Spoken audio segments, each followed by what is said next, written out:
Bonjour, nous allons par cette vidéo connecter le robot Moe avec Scratch 2 et ensuite étudier les commandes de pilotage.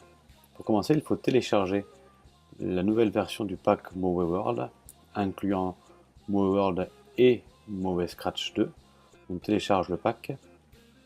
Lorsque celui-ci est téléchargé, il s'installe sur l'ordinateur. Vous avez donc Moe World et Moe Scratch. Connectez le module RF ainsi que l'émetteur-récepteur USB RF sur l'ordinateur. Et on lance Moe Scratch 2.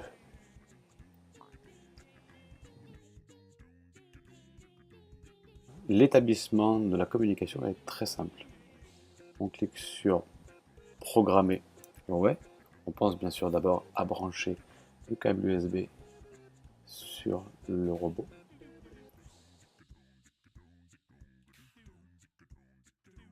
Lorsqu'on a branché le câble, la connexion s'établit, on voit la charge de batterie. On clique sur le programme de communication radio, il se télécharge et est programmé. On débranche le robot. Après avoir débranché le robot, pour pouvoir établir la connexion, il faut mettre le Moe sur On. Lorsque le Moe est sur On, on peut cliquer sur Connecter le robot et la connexion s'établit automatiquement. On lance le logiciel Scratch 2. À l'intérieur de Scratch 2, on peut choisir la langue éventuellement en français. Mais on va faire une ouverture spéciale. Appuyez sur Fichier en même temps que la touche Shift pour pouvoir importer des extensions. On va aller chercher sur l'ordinateur à l'endroit où le MoePack V4 est installé. Dans le dossier Scratch V2, on trouve les librairies qui sont au format Scratch. Ces librairies, lorsqu'elles s'ouvrent dans Scratch, vont dans les blocs intégrer automatiquement tous les blocs de commande Scratch, blocs de commande et interrogation des capteurs. Je vous montre aussi qu'il y a des logiciels qui sont déjà préparés avec plusieurs applications que vous pourrez tester, l'accéléromètre, les LED, le suiveur de ligne, le détecteur d'obstacles. Très simplement, dans Scratch, on va créer un petit programme pour piloter le robot.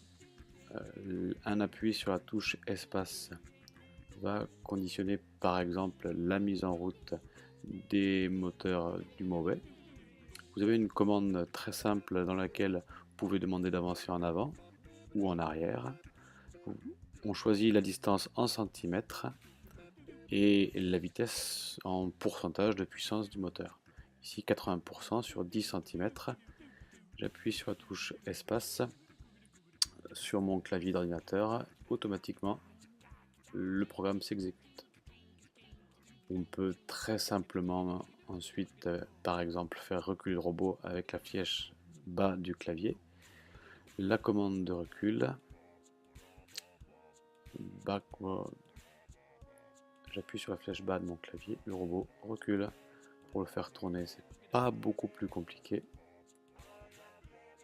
La flèche gauche, par exemple. Une commande de rotation.